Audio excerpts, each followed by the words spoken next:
Ежегодно растет число крымско-татарских детских коллективов. Сегодня свой первый отчетный концерт дает ансамбль «Алем». Меньше года назад реализовалась мечта Ризаны Муслимовой. Она создала ансамбль крымско-татарского танца «Алем». У молодого коллектива уже 2 филиала в поселке Сарабус, Гвардейской и в селе Мазанка.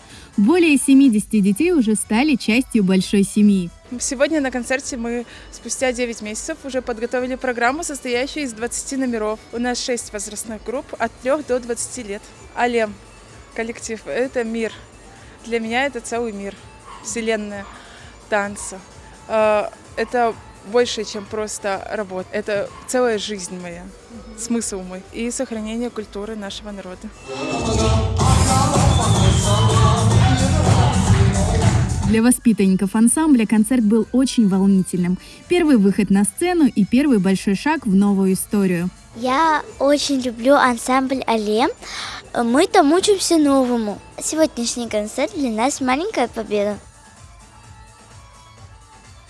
Я безумно люблю крымско-татарские танцы. Мы очень готовились к сегодняшнему концерту.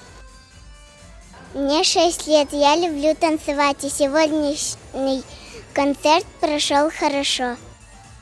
Біздің балалар бір ел девам içinde çok öğrendiler.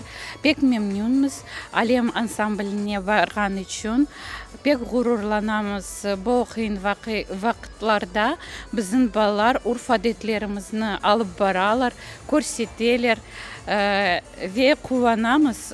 Bizim halkımız kıyın vakitlarda da birlikte